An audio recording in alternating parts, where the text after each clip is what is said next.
The police found the evidence in my father's safety deposit box this morning, and suddenly my entire life makes sense, including why my family tried to erase me from their final goodbye.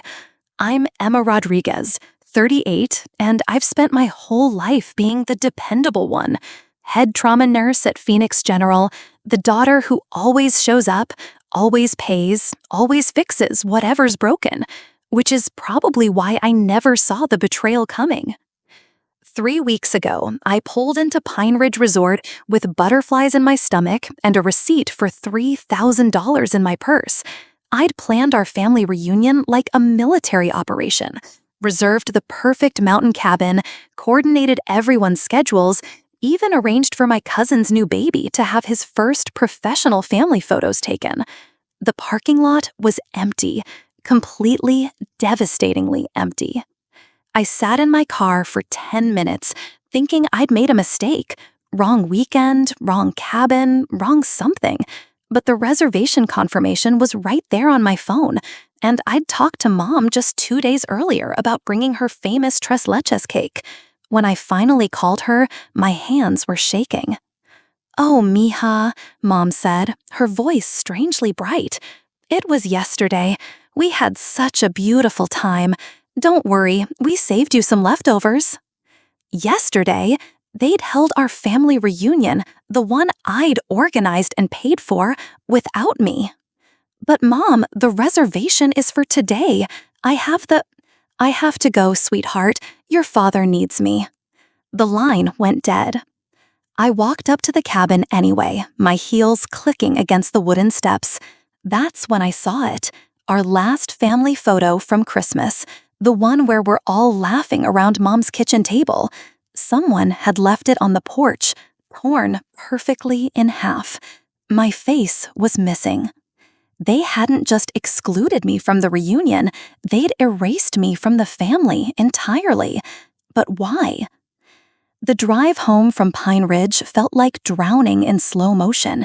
4 hours of mountain highway stretched ahead, and every mile gave me more time to replay Mom's voice, that artificial brightness she uses when she's protecting someone from bad news. The same tone she'd used when Dad had his heart attack, when Grandma Elena was diagnosed with cancer, when my marriage fell apart last year. Something was terribly wrong. Back in Phoenix, the familiar rhythm of my neighborhood should have been comforting. Mrs. Chen was watering her roses next door, the Hernandez kids were playing soccer in their driveway, the ice cream truck was making its evening rounds, normal life continuing while mine had just imploded. Walking into my empty house, the silence felt different now, not peaceful, but abandoned. That evening, I did what any self-respecting trauma nurse does when reality stops making sense. I analyzed the evidence. Spreading the family photo pieces across my kitchen table, I studied them like x-rays. The tear wasn't accidental, too clean, too precise. Someone had taken time to carefully separate me from everyone else. Uncle Frank's laughing face was still attached to Mom's shoulder. Dad's hand remained on my sister Maria's back, but the space where I'd been sitting looked surgically removed. Sleep proved impossible. By 3 a.m., I was pacing my living room, replaying every family conversation from the past month. Had there been signs, clues I'd missed? Maria had seemed distracted during our last phone call, changing the subject when I mentioned bringing my famous pozole to the reunion. Uncle Frank had been unusually quiet at Dad's birthday dinner, avoiding eye contact when I'd asked about his new girlfriend. The next morning brought a revelation that shattered what little stability I had left. Mrs. Chen knocked on my door, holding a plate of her homemade dumplings and wearing the expression she reserves for delivering difficult truths. "Emma, dear, I need to tell you something." She glanced around nervously. "Tuesday morning, I saw your whole family loading moving trucks. Your parents, your sister, even Frank. They were packing like they weren't coming back." Moving trucks. Not vacation luggage or reunion supplies. Moving trucks. Where did they go? The question barely made it past my throat. I don't know, mija, but your mother, she was crying. Real tears, not the kind you cry when you're happy about moving. Mrs. Chen pressed the dumplings into my hands. She kept looking at your house, like she was saying goodbye to something precious. The pieces clicked together with sickening clarity. The reunion hadn't been moved to yesterday, it had been their farewell gathering. They'd used my own event, my own money, my own planning to orchestrate their disappearance. While I'd been excited about family photos and tres leches cake, they'd been preparing to vanish from my life forever. But why leave the torn photograph? Why that particular cruelty? Hours later, sitting at my laptop with shaking fingers, I started making calls. Every number went straight to voicemail. Mom's cheerful greeting, Dad's formal message, Maria's bubbly voice promising to call back soon. Uncle Frank's phone had been disconnected entirely. The bank was my final hope. Surely there would be records, forwarding addresses, something. But when I called about the joint account I shared with Dad for family emergencies, the representative's voice turned cautious. Miss Rodriguez, I'm showing that account was closed yesterday morning. The remaining balance was withdrawn in cash. Yesterday morning? While I'd been driving to Pine Ridge with my heart full of hope, they'd been erasing every financial connection between us. That afternoon, I sat in my car outside their house, my childhood home, where Sunday dinners still happened around Grandma Alina's old wooden table, where Mom still kept my high school graduation photo on the mantle. The windows were dark, newspapers piling up on the front porch. But something was off. The spare key was missing from under the ceramic frog by the front door. And, tucked behind the mailbox, barely visible, was an envelope with my name written in Dad's careful handwriting. Dad's envelope contained a single brass key and 4 words written in his trembling handwriting, "For when you're ready." The key felt warm against my palm, heavier than it should have been for something so small. No explanation, no address, no hint about what it might unlock. Just another puzzle piece in a game where nobody had bothered to tell me the rules. Standing on the porch where I'd learned to ride a bike and scraped my knees countless times, the familiar space felt foreign now, like visiting a museum of someone else's childhood. Work became my sanctuary. Phoenix General's trauma bay never asked questions about missing families or mysterious keys. It just demanded competence, quick thinking, and steady hands. Tuesday brought the usual chaos: a construction accident, 2 car crashes, and a teenager who'd tried to impress his girlfriend by jumping off a garage roof.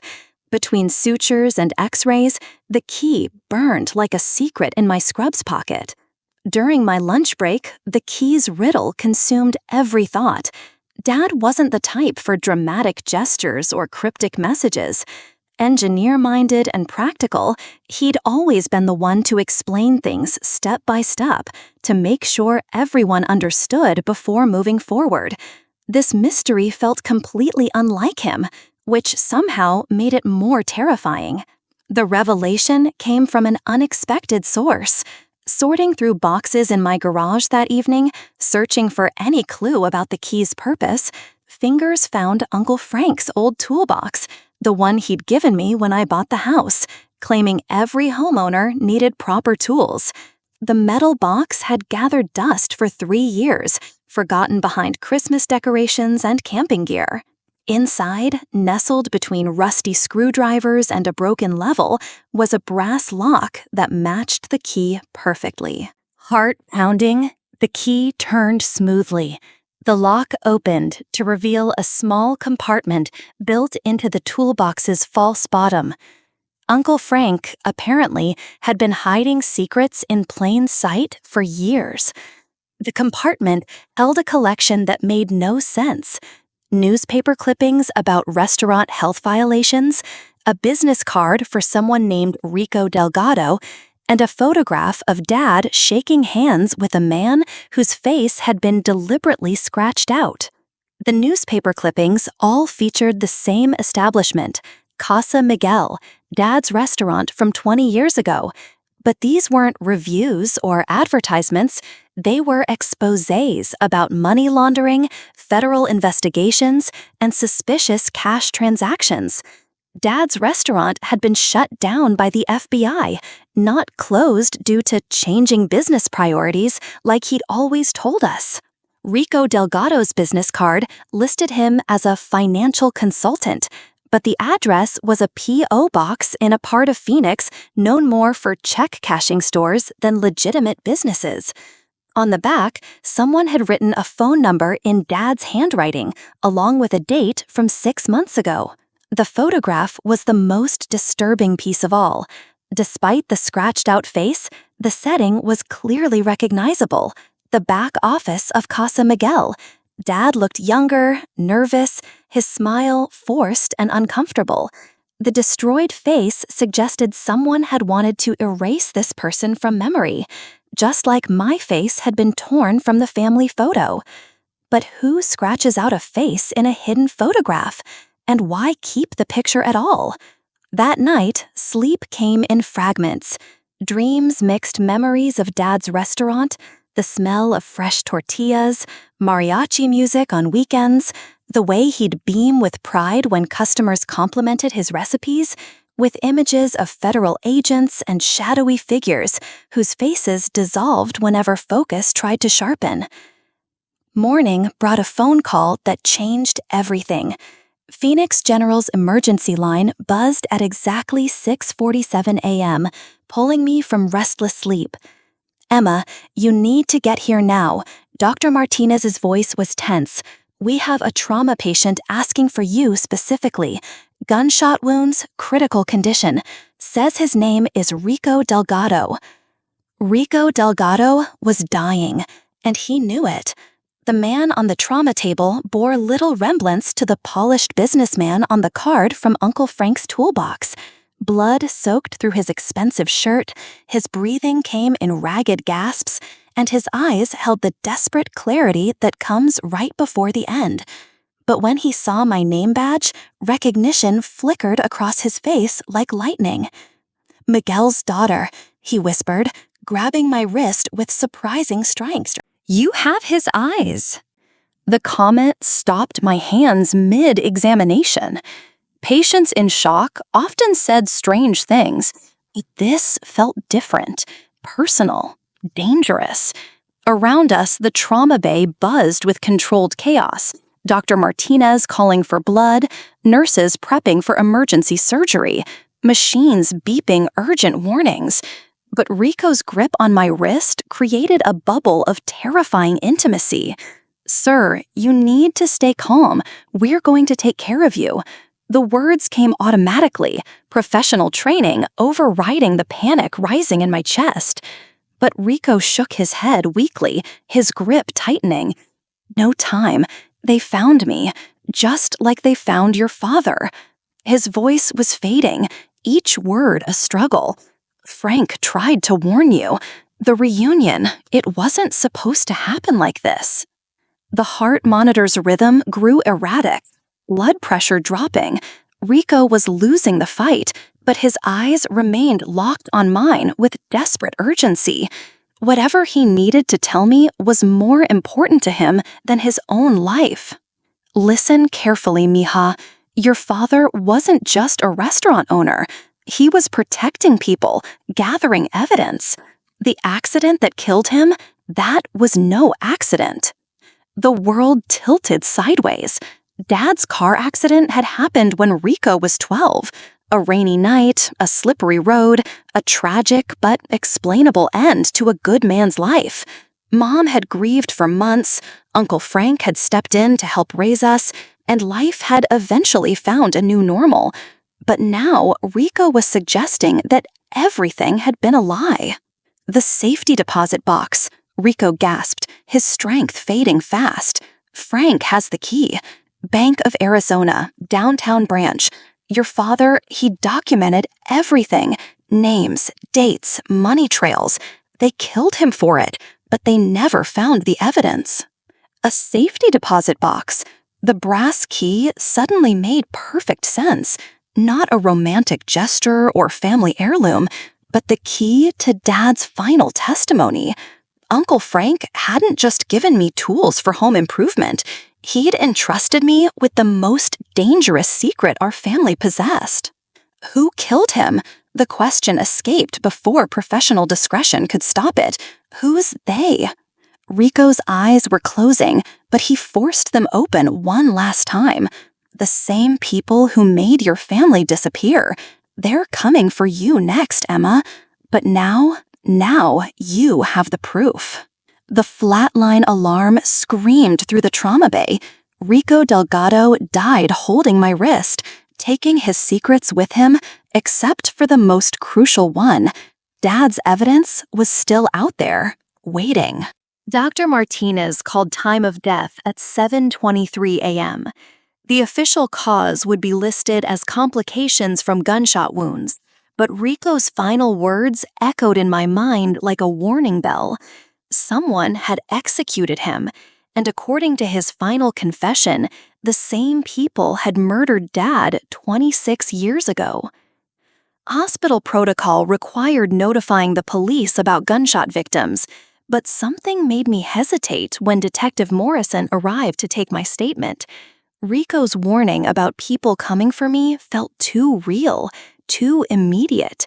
Instead of mentioning his final words, the report focused on medical details, entry wounds, blood loss, unsuccessful resuscitation attempts. Any idea why he specifically asked for you?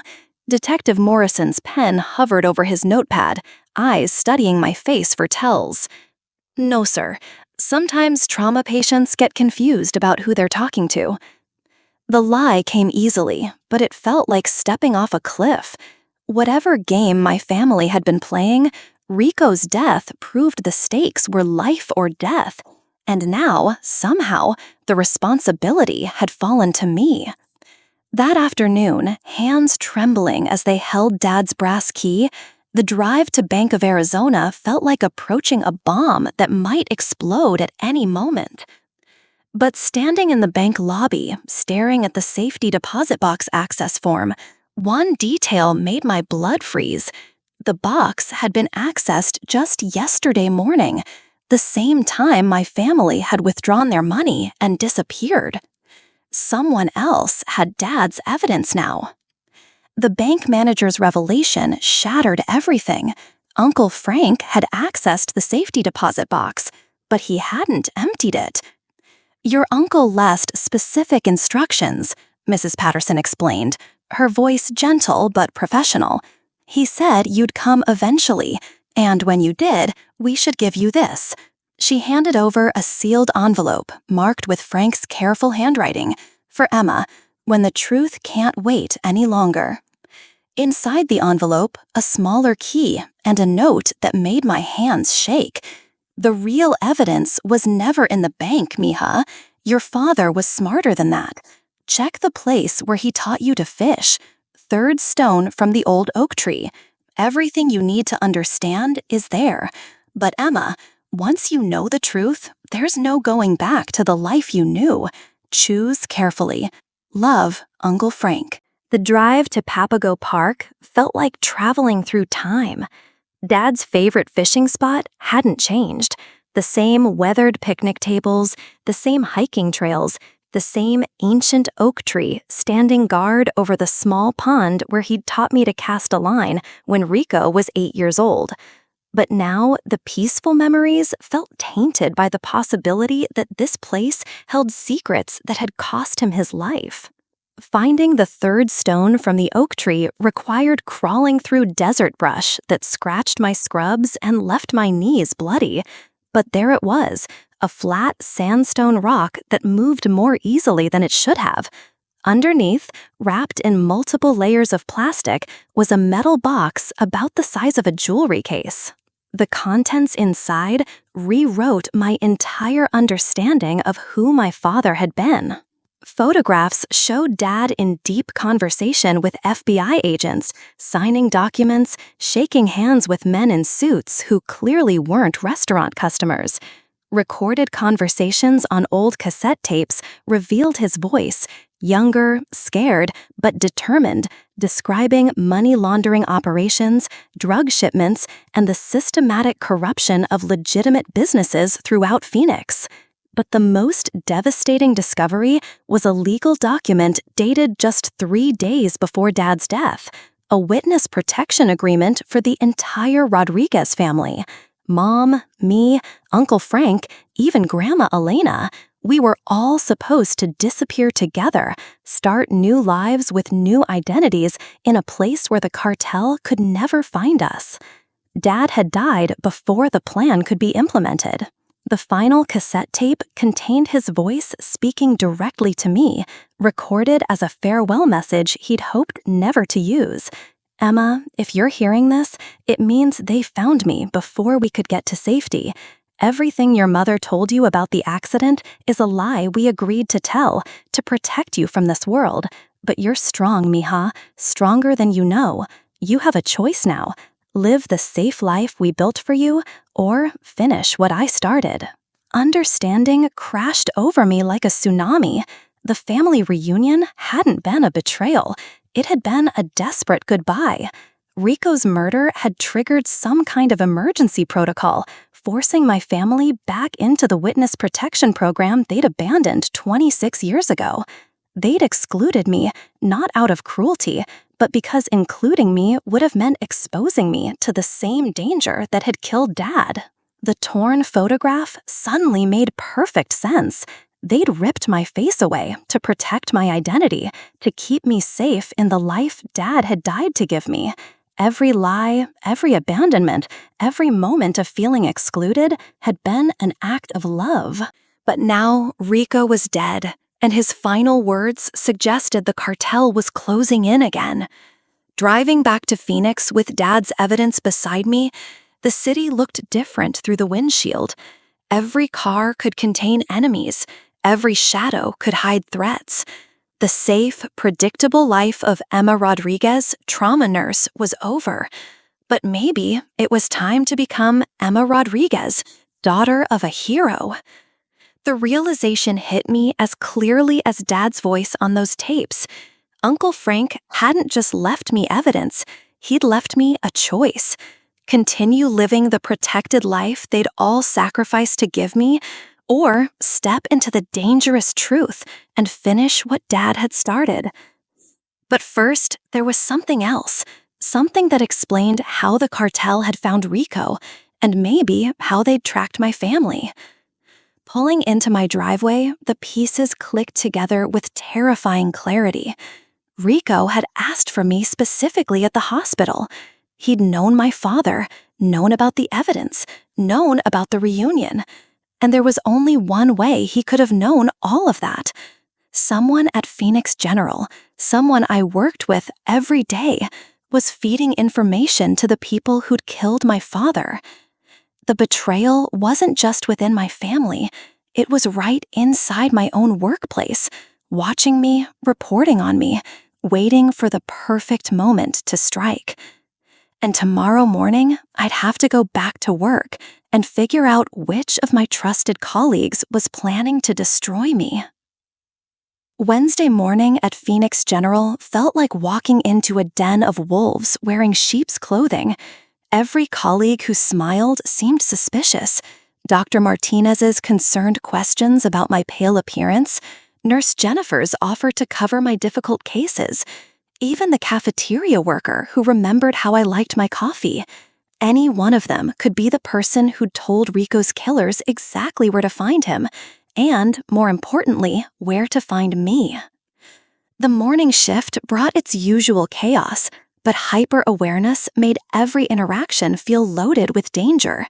When Dr. Patel asked about my weekend plans, was he making conversation or gathering intelligence?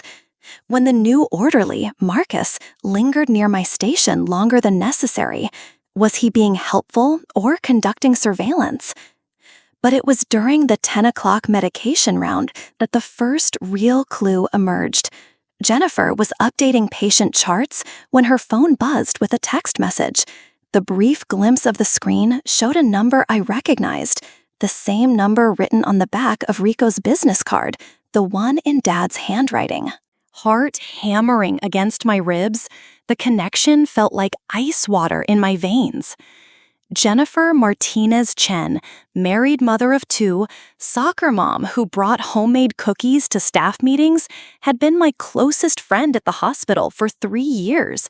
We'd covered each other's shifts, shared stories about failed relationships, celebrated each other's promotions. And apparently, she'd been reporting my every move to the people who'd murdered my father. The betrayal cut deeper than my family's disappearance, because this one had been happening right under my nose. How many conversations had we shared where she'd carefully extracted information about my personal life? How many times had she volunteered for assignments that would give her access to my schedule, my patients, my vulnerabilities? Confronting her directly would be suicide. If Jennifer was connected to Rico's killers, she'd simply alert them that their cover was blown. Instead, a different strategy began forming, one that would require every ounce of courage Dad's recordings had shown him possessing. The Phoenix General Charity Gala was scheduled for Friday night, an annual fundraiser that brought together the city's medical elite, local politicians, and major donors. As head trauma nurse, organizing medical staff participation had been my responsibility for 2 years running.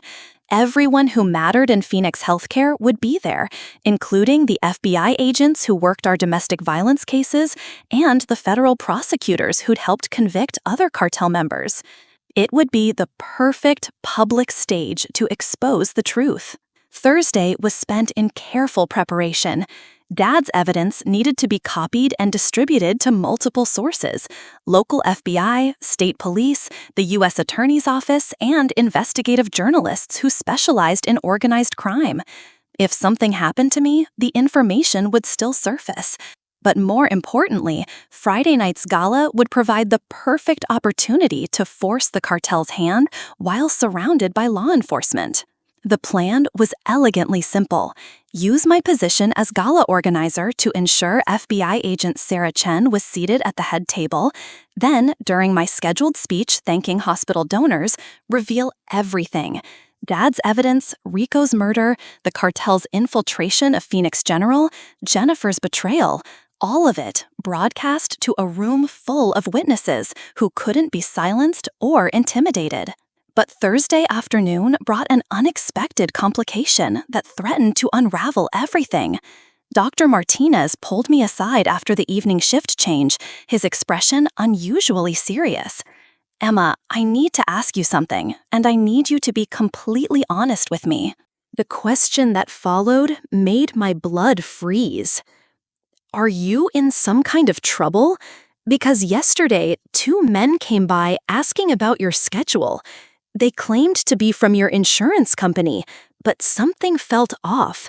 They knew too much about your personal life, asked too many specific questions about your work patterns."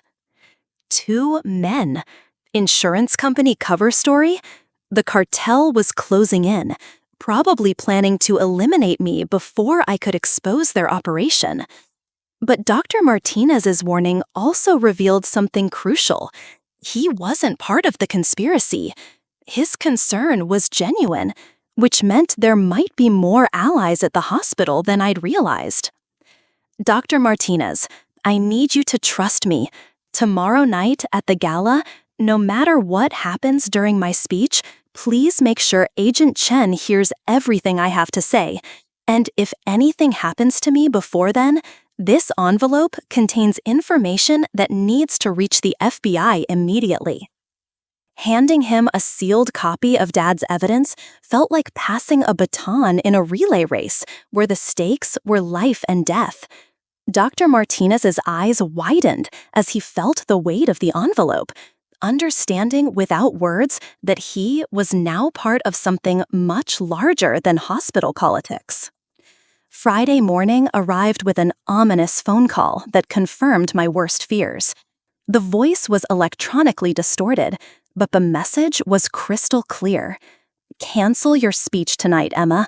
Walk away from this, and your family stays safe. Continue down this path, and you'll join your father. The threat was real, immediate, and terrifying. But it also revealed a crucial weakness. They still didn't know about Dad's hidden evidence or my plans for the gala. They thought they could intimidate me into silence, which meant they weren't prepared for a public confrontation. 6 hours until the gala. 6 hours to either expose the truth or die trying. But as I prepared to leave for the hotel, Jennifer appeared in the parking garage, her friendly smile looking predatory in the dim lighting. "Emma, we need to talk." Jennifer's transformation in the dim parking garage was like watching a mask fall away. The warm, concerned friend disappeared, replaced by someone cold and calculating, whose eyes held no trace of the woman who'd brought birthday cupcakes to work just last month. 3 years, Emma. 3 years of friendship, and you're going to throw it all away for a dead man's obsession. Her voice carried a weariness that suggested this conversation had happened before, with other people who'd gotten too close to the truth. Do you have any idea how hard it was to watch you stumble around, playing detective with your little clues and keys?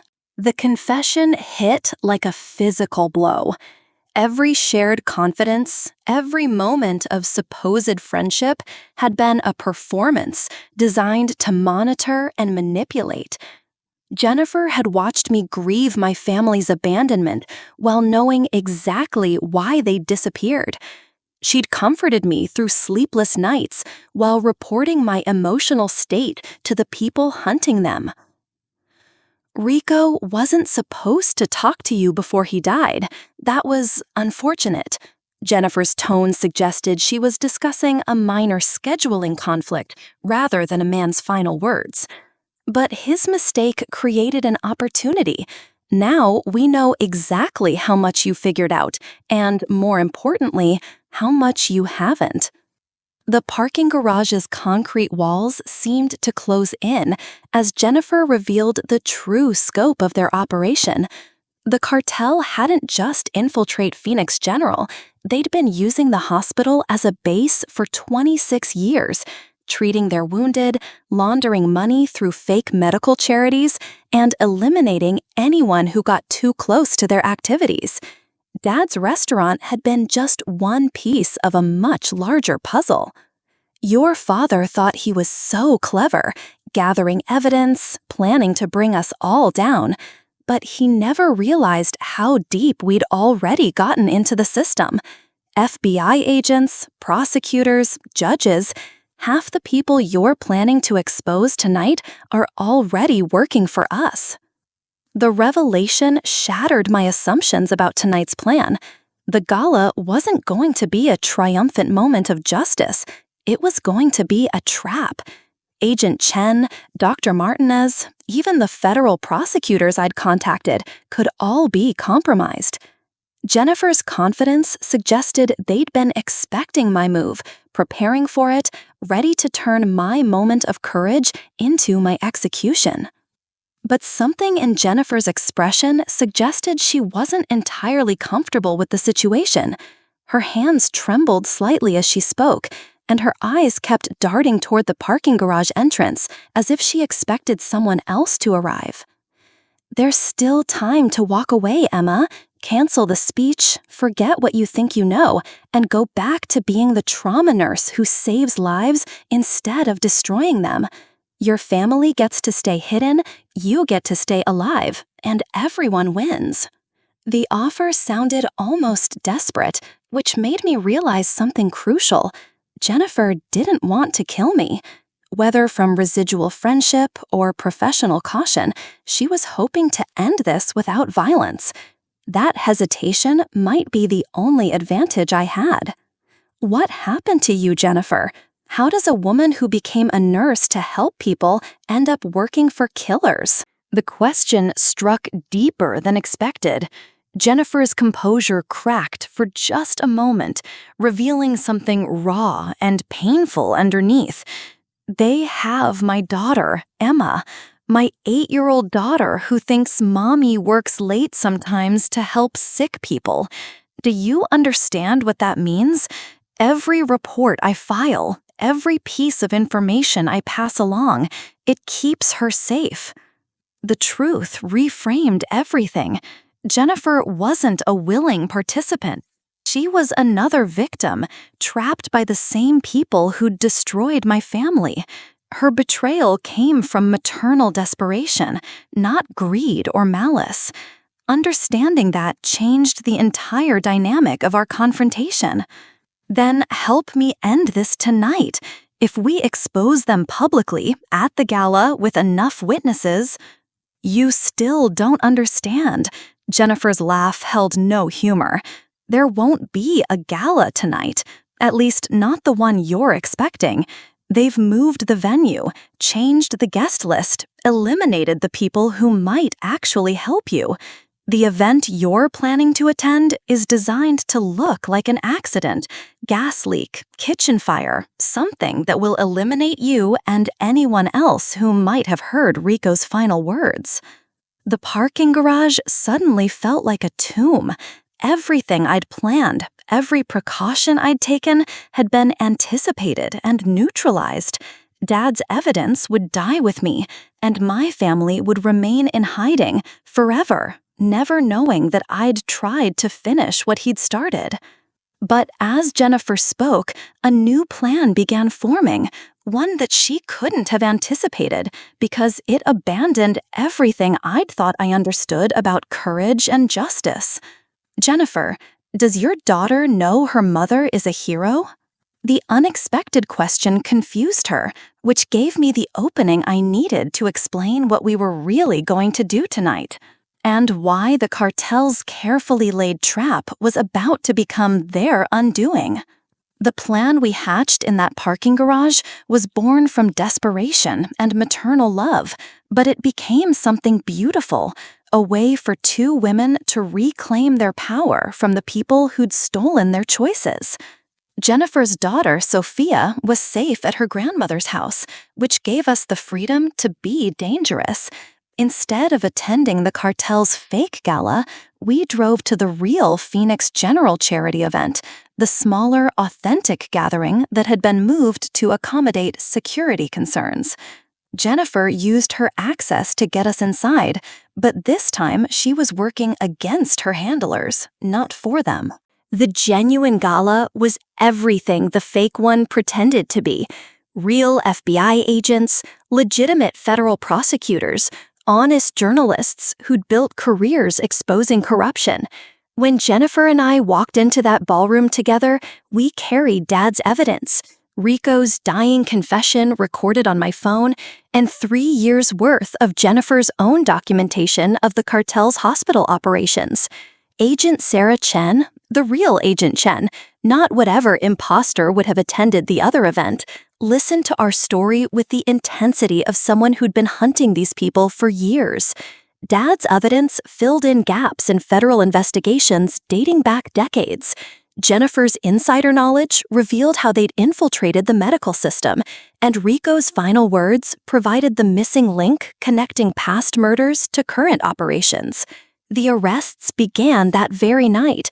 While Jennifer and I gave our statements, federal agents were raiding the fake gala, arresting everyone who'd shown up expecting to witness my elimination.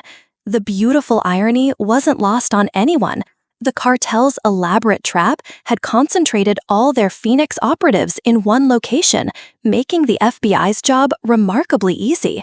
But the most satisfying moment came when Jennifer called her mother's house to check on Sophia. The 8-year-old sleepy voice asking, "Is mommy coming home soon?" broke Jennifer's composure completely. For the first time in 3 years, she could answer honestly, "Yes, baby, mommy's coming home, and the bad people can't hurt us anymore." 3 weeks later, the phone call came from a number I didn't recognize, but the voice made my heart soar. "Mija, it's time to come home." Uncle Frank's words were simple, but they carried the weight of 26 years of separation and fear. The FBI had dismantled the cartel's Phoenix operations, arrested the key players, and most importantly, eliminated the threat that had forced my family into hiding. Mom cried when she heard my voice, apologizing over and over for the lies, for the abandonment, for the pain they'd caused by protecting me. The reunion happened not at some rented cabin, but in the kitchen of my childhood home, around Grandma Elena's old wooden table where Sunday dinners had shaped my earliest memories.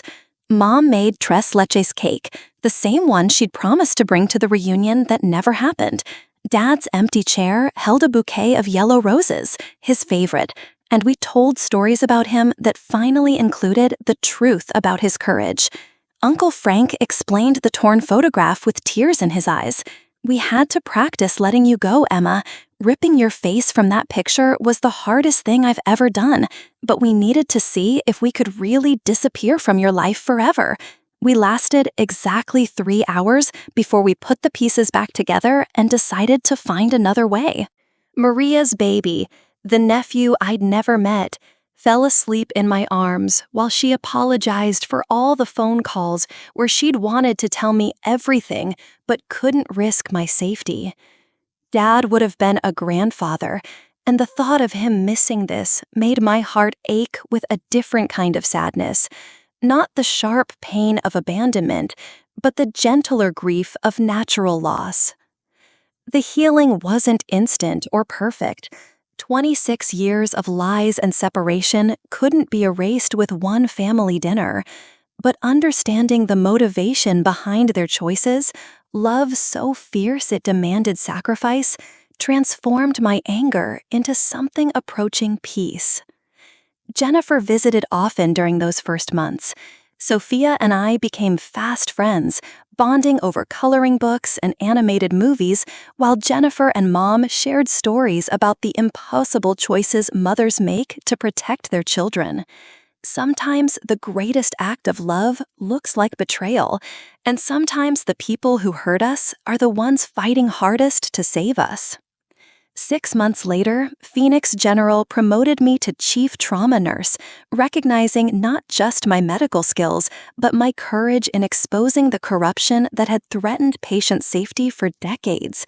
The hospital established a new protocol for reporting suspicious activities, and Jennifer became the liaison between medical staff and federal authorities, turning her experience as a reluctant informant into expertise as a legitimate whistleblower. Dad's evidence led to convictions that stretched across state lines and touched cases that had been cold for decades. Families who'd lost loved ones to cartel violence finally got answers. Witnesses who'd been too afraid to testify found their voices. The ripple effects of one man's decision to gather evidence and his daughter's choice to honor that legacy spread far beyond our small family story. The family reunion that had started with betrayal and abandonment ended with understanding and renewal.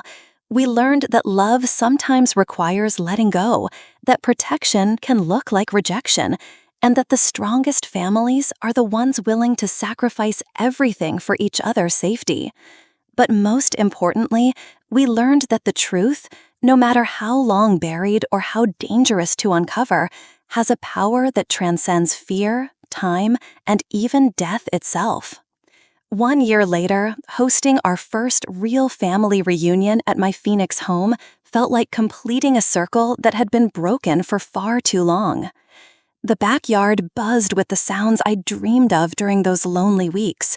Uncle Frank's laughter as he flipped burgers on the grill, Maria's baby taking his first wobbly steps across the patio, Mom humming while she arranged yellow roses in Dad's honor. Even Jennifer and Sophia joined us, adding their own beautiful notes to our symphony of second chances.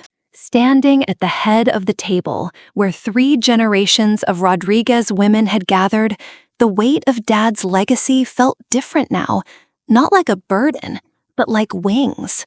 His courage lived on, not just in the justice we'd achieved, but in the way we'd chosen to rebuild our family with honesty instead of protective lies.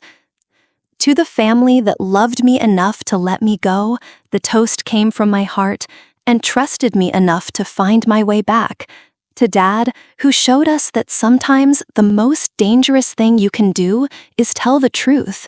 And to the understanding that real love doesn't always look the way we expect it to.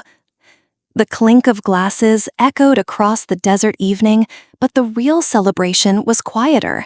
Mom reaching for my hand, Uncle Frank's proud nod, Sophia's giggle as she chased fireflies with her mother, watching peacefully for the first time in years. Chief Trauma Nurse had become more than just a title. It represented a woman who'd learned to trust her instincts, fight for truth, and understand that healing comes in many forms. The Rodriguez family name, once whispered in cartel circles with fear, now appeared in medical journals and FBI commendations for courage under fire. But perhaps the most meaningful transformation was the simplest one. No more empty spaces at family gatherings, no more torn photographs, no more secrets that separated us from the people who loved us most. Dad's evidence had closed dozens of cold cases, but his greatest legacy was teaching us that families aren't just born, they're chosen, fought for, and rebuilt with the same courage it takes to face any other kind of danger. Here's what I want you to remember. The people who love you most might sometimes make choices that feel like abandonment, but look deeper, ask the hard questions, fight for the truth, even when it's dangerous, and never underestimate the power of a woman who decides she's done being afraid. What would you sacrifice to protect someone you love? What truth are you brave enough to uncover? And when the people who matter most seem to let you down, are you willing to dig deeper to understand why? Your family story might be waiting for you to be brave enough to discover it.